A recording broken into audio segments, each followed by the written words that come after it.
السلام عليكم ورحمة الله تعالى وبركاته. إن ربكم الله الذي خلق السماوات والأرض في 6 أيام ثم استوى على العرش يغشي الليل النهار يطلبه حثيثا والشمس والقمر والنجوم مسخرات بأمره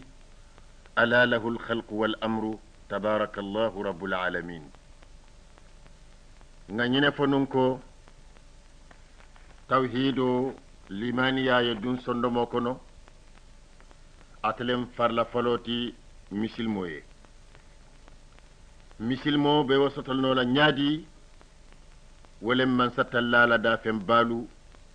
man satallala da fengol mume hadama dingo si korosiro keje fo al asi ala la waro long anim man sola kallanke ya alqur'ano ya fo ako almario altol hadama dingolu alla manso wolem manso men ye samfata woro wuloda anim banko ayada tili woro wucco kono o kola anata tembe ala lare so kan suto kana tili bulo mura e kanyo tarandi kenya mi yalon kabe taryarinne alkanyin tilo menje anin karonin lololu ngebe kulu na yamarole kan musakharatin bi amrihi kilinti je men kan na yamaro soso nti ala tonya membe kering man so nyin atele ya darono kuwolbe batele bulu man so lem membe barakari tabarakallahu rabbul alamin bari ñinne man soti men yadarono ate fangole ye seede yake a fangoye ko a dammale ñin fengol da woto atele soto aye seede yake ko ate mu man solati men a soto tale andun atelem da fengol be marioti fanan fo isi keno limaniya moti yake misil moti ibe sonna ñinna i sonno mo kono aye annabila musa diyamundi ate man so ñing kayitandiro kaya ko nte men ke diyamundi ten ntelem alati andun telem dafengol mume marioti ay ñine fo musa ye alqur'ano kono ako innani ana allah la rabbul alamin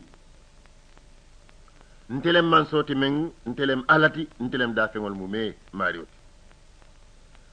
anata faye koten ke dinkira koten alqur'ano kono سورة طه إنني أنا الله لا إله إلا أنا فاعبدني موسى نتلم علتي عندهم على على التكارين دنيا لاكرة فنت دمع لا إله إلا أنا وكما موسى اسم بطو نصر يوم من ديلا إسا نوما نلوال من نلندي إسا نوما hadama dingol la miro yekola di wala fa'budni isi salwato londi men ngadi la wa aqimis salata li dhikri pour is din kamma i hakilo simirano wati o wati man satallaye kibaro di hadama dingol la ko atelem man soti men atlaye daroke andun adam malem fana la ilaha illa ana asiyata alqur'ano kono alqur'an ayol men nunata kay tandiroke ko atelem man soti men atlaye daroke andun akilin nem fana amam fula nyongo soto annabiyo mol nata men ye mo wuli kemesi ani wuli muwang ani mo wuli nani kilimo kilin ye kibaro di hadama dingol la ko man satalla atelem man soti men amam fulan kafu soto andun adam male ya daro ke fanan bi anna allaha mawjud wa annahu la sharika lah fi mulki ala man saya man fulan kafu soto aman nani fanan soto men ani man sa koten nani taje alqur'ano yewo kibaro tonya yandi nyin kibaro men kabirim bemba adama fo na annabiyo mo muhammad sallallahu alaihi wasallam annabiyo mo wuli keme ani wuli muwanni nani ye nyin kibaro men di alquran kulul ya toñayandile alquran ko qul law kana fihima alihatun illa allah la fasadata fa subhanallahi rabbil arsh amma yasifun muhammad afanyi molye ko nyim fulanka fu molu afo jalam batulalu men ya mira ko ila jalangol fanam mu alalati tuma men na ala fanam mu alalati iko ila jalangol lem ala ndingolti man satallalem ala bati bari nyin jalangolu ni me batu ibika futano ala bakan afoye ko law kana fihima alihatun illa allah natar nin sangonin banko ala kotem bije mammanke man satalla fangoti aketa ala fulati waranto saba waranto nani ikanyo sabo ke ila man sayato ko dunya dunkel kanyo saba man sayala nyamin nin wolem nun la fasadata dennum banko nin sango bebe tayla le yetinya katu nyin sembe fulolu ite kunna nyin da fengol kan la fasadata bari muhammad afoye ko wote kering fa subhanallahi senayale be man soye rabbil arsh atlem lariso marioti amma yasifun asaniyata katambi ika mankutu yandi mankutul menna ika mankutu men diyala ala tambitala fa subhanallah rabbil arsh amma yasifun lariso nyin man satalla jama nabi sapula dron aka fakon telema marioti yano ala ya da fen dolda nin ala ta keri nin dron woda fengol silono yeke da fengol bele aloti ila waro kamma ani la kallanke ya walati na man satalla jama nabi wasul aka woda fengol ta asa fakon telem woda fengol marioti la reso atelem mangasin bati mi yalonko atele ya samfata waro wulo fudi anin lolo balu anin duniya anin lakira anin lahul mahfuz anin kursi laare so leya be fudi abakono woto laare so fenne mi yalon ko ala waro dango hadama dingo tamira lono o sondo mokono ala damale walon andu malaiko fanan tamira lano malaiko man fengo fenne longu laare so danta daminto walakin man satallaka wasu ka fa kon telem laare so marioti fa subhanallahi rabbil arsh amma yasifun subhanallah rabbil arsh amma yasifun lolo kotem bije man satalla wasuta ko atele yada akai ka fay ko shi'ra ayafo suratul najmi aka wa annahu rabbu shi'ra mario nyin atele shi'ra da atele ma marioti ngaji kitabo ko naka fako shi'ra atele noro tambita tilola noro ti sinya wuli jama andu atele kuliyata katambi tilo la sinya million la yalon ko andum tilo nyin atele warta bankoti baki fande siara le warta tilo ti sinya million la men ala le yalon andum siara anala wo waro nala ko kuliya anala wo noraba akatama nyamin wala miniti wo miniti aka men kuntu wala ka siya mail wuli kilinda oto wo mo tariyalati men domandin hakkilo ta mira la do woda fengo be waral nyamen anala kuliya akata doron andu akata damento fo jannin alkiyama lolungo ate futala je woto manso ye daro ke bakele walatina kon ntelemu shiara marioti hadama di wosi sila alala de ntol doyata bakele ka alake fulangoti ni alala daro mira ye hadama dingo mira ibe hadama dingo jela ko aman jaaje ko so si wallahi amasi ala da fengol to woda fengol bebe ala la yamaro kan wa in min shay'in illa yusabbihu bihamdihi serañin akata mun tole bari akata damen to je jam fata bake andu ngata tariyata fanam bake de andu ata futala je ma dama alqiyama lolu mo man si woto man satalla wasuta la resula warora anata wasu fanan ko atelem الشعر ماريوتي وكمل ويجب على كل إنسان أن يؤمن بربوبية الله مومو حدما دين يا كيو إماكي واجب ولم إكان يتمندي إماري ولا كو أتلي يدا تمامنا إمان سوتو أتلي يتوفتو فنان topatoro wolem tarbiya rububiyya man sola topatoro ada fengol ye walatina ka fako ana wa ana rabbul alamin ntilem da fengol topator lati tonya hadama dingo a wulula sa topatono a maralla sa topatono bari wo topatorol aye dandulale soto de wol musabol dammaleti katu kino nyin domoro nyin niya tabi fa mota ya di iddingo la fo asa domono faye pare wo kola ay nake kono bayoti mi yalon ko wala ba sambala lakira woto topatoro alale ya no wala tina ka fako qul a'udhu bi rabbin nas bi rabbin nas ako atele ka adama digol topato hadama din isi son wala ni sonta wala doron ibn nafa bajila isaji be kala famma jilati yebbori ka wasu hadama dingolu kan ibalon nako ite fango ala le topato ni wonte num ikasarata man sata la ilahi do muta hadama dingol be bulu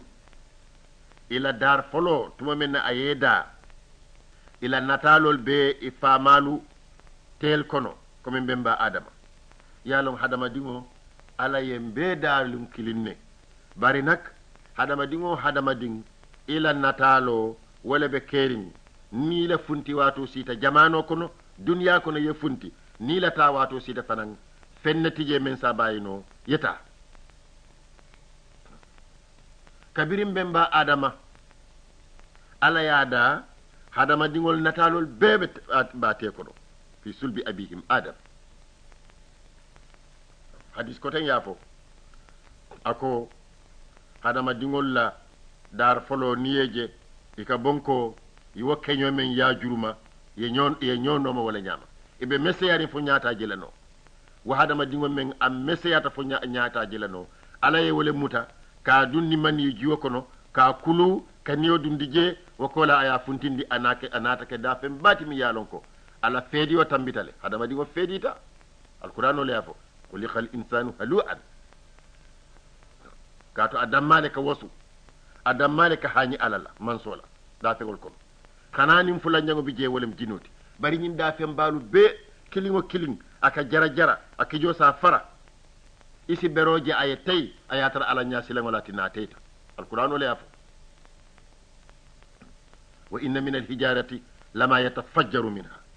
wa inna minha min alma' wa inna minha lama yashaqqaqu fayakhruju minhu alma'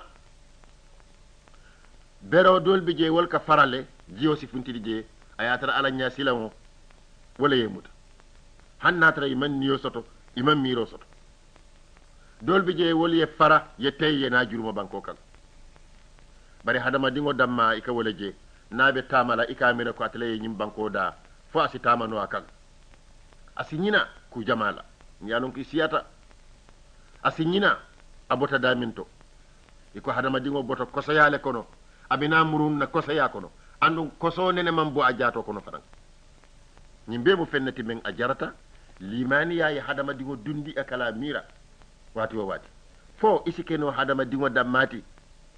kane fanke kuti kotenke mem imanke wati man satalla isala man saya diyala men kamalta kaatu koso men jaato men abota koso yale kono mani jiwo mbe ngalon ko koso lem wakola anata balu koso ya kono kaatu hadama ding ni ya kono faranum ibe koso taralaje wakola abina muruna koso ya kono hadama ding nin aniyo bata doron koso le mati fure mu koso leti ngamira fiki karanna do talibol men ka fiki wol karanye wallonne woto ñin lahido men ala ya muta hadama dingol bulu tuma men na imam funti dunya kono wolem ñinti aye ñene foye nun ko alastu bi rabbikum fodum manke al mariyoti ikay ko hankay wallahi itale mum mariyoti andum dol da fengol be nsedeyata ko itale mum mariyoti القرآن يقول وإذ أخذ ربك من بني آدم من ظهورهم ذرياتهم وأشهدهم على أنفسهم ألست بربكم قالوا بلى شهدنا نانينا فنونكو من ستلا كبيرين أيدا فنول بيدا sako kabirin ayembemba adama dingol beda ayela natalol juruma ifal komol kan ifal telto ay ñin lahi dole muta hadama dingol bulu wotumo imanna dunya kono folo akoye ko alastu bi rabbikum ikaye ko bala fodum manke al marioti hadama dingol be kaye ko ahankay andunga wo seede ya fanan bala shahidna mbe seede ya tako itile mum marioti woto yara fan kafiro kasoto dunya kono janne bari lahi do wositi tale nun jannin hadama dingo kana dunya walakin alqur'anu kafo suratul baqara kono alladhina yanquduna 'ahda Allah min ba'di mithaqi mol menuka ala lahi do firing lahi do la sitona la bambandiro kola o kamala limani ya farlolem hadama din kan isa kutayandi ila dunya balwo kono jang isiman satalla warandi ya batu ngafanum fananko man satalla ya kan kularo ke alqur'ano kono ko atele sam fata woro da atele banko da anim fengol men be woy temala anim menu tarate kono ako rabbus samawati wal ard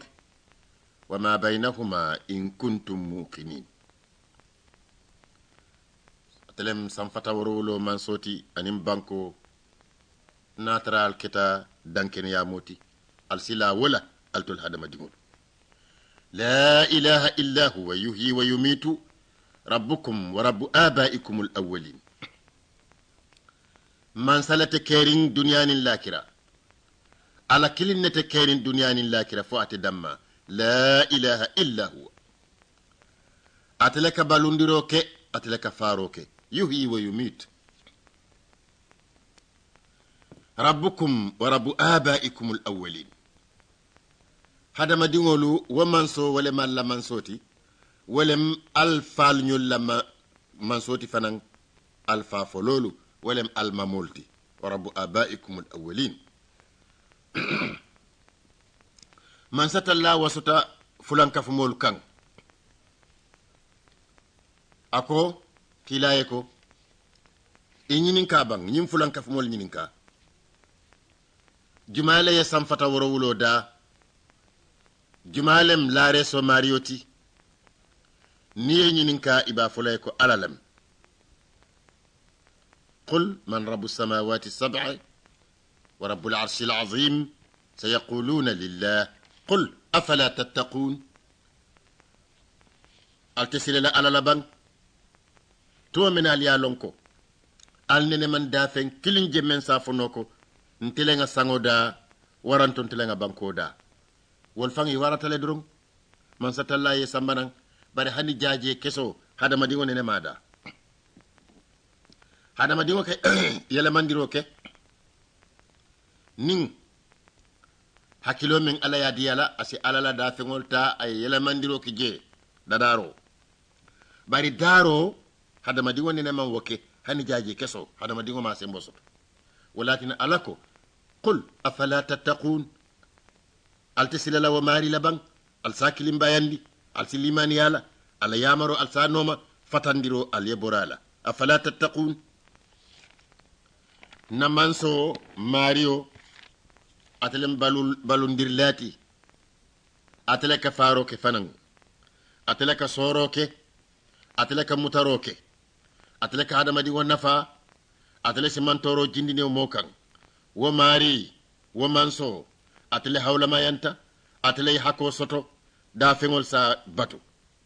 هو المستحق لعبادة الخلق بالطاعة والمحبة والتعظيم والتقديس وبالرغبة إليه والرهبة منه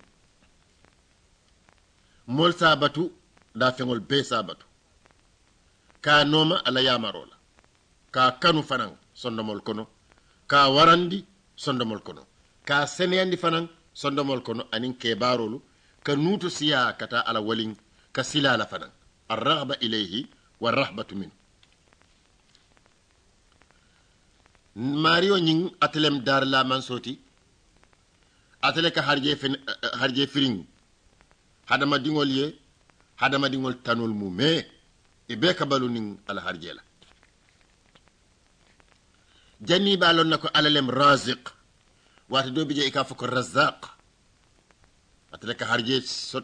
أتلك صوروك هرجي لا باكي ولا وواتو لك لا تولا الرزاق جاني بيولونا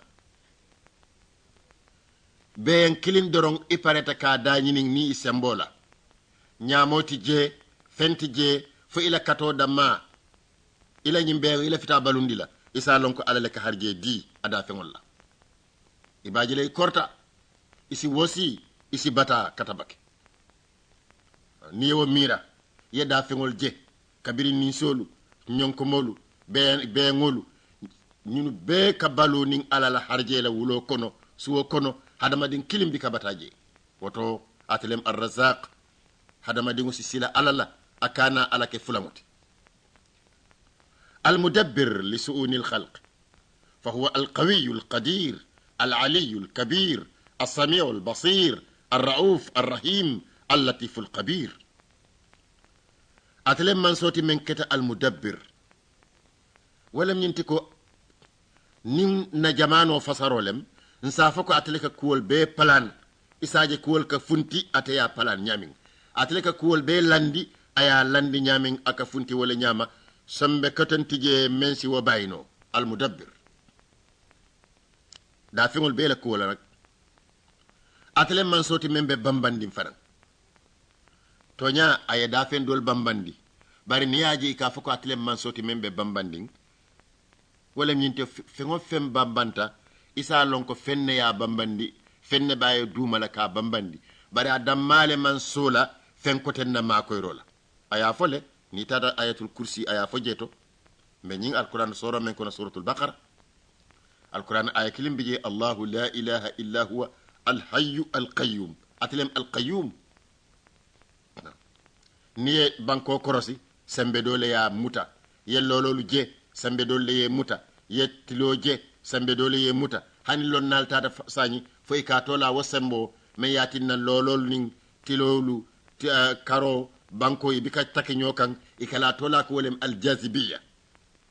wasembo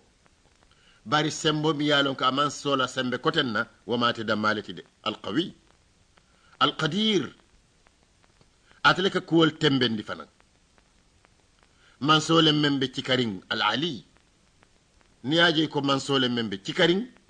fu ala cikatale ka jamfa da fengol la wonte wala ñinti ko ala symbole be kan ko wala fo al-ali be cikaring misal fe ini mo si tarano do ku dulato ala officio si tarano itela officio duma ayatara atele cikateti do ku dula kono man satalla la cikobe wala nyama da fengol kan al-ali andum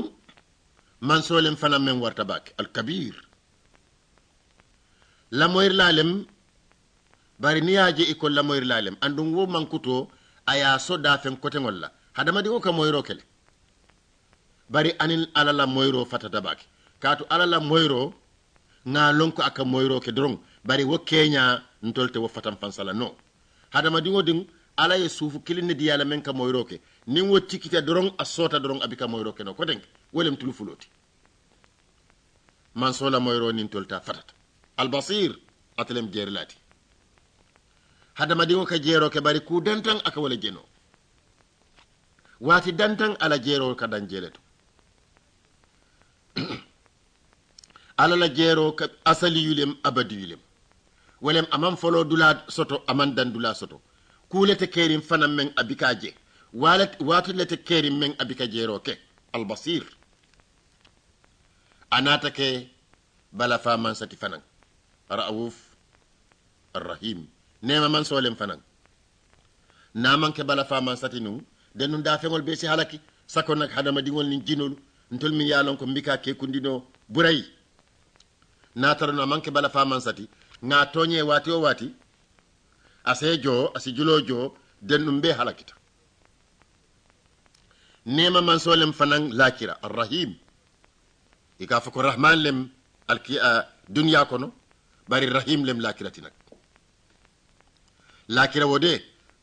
momo ye limani ya soto ye bara kendo la wakan isi jiki yeddankeni ya soto ko ala abe nema lemale atlay wallahi dota ando abikallahi do firin arrahim bari momo ye tawhido soso iman ala kilim bayandi iman lako abe konti bolale ima keku iman bara kendo ke ni fata kono kana mira ko ala be funtile kan bismihi rahim al-latif man sole mi yalon ko bala fala bale mati bari man sole mi yalon ko fanan a jato be foyarin ne katu kuwo ku yaje isalon ko alaba konole aba kono nyamin nak huwa al-alim atale yalon abe dafengol kono nyamin katu hadama dingo mimma hadama dingoti ala ko wa nahnu aqrabu ilay min hablil warid hani ikam koro men na kuntuta isifa walla ila ifaso men ka yelo janjandi ibala jato kono na kuntuta isifa wo sufolu sutiyate la nyawo nyama ala ko atele sutiyate di katambi wo sufol la wa nahnu aqrabu ilay min hablil warid woto ala atelem al-latif kumpa bo man salimati fanan nak al-khabir femma kumpa de ye fengo fenke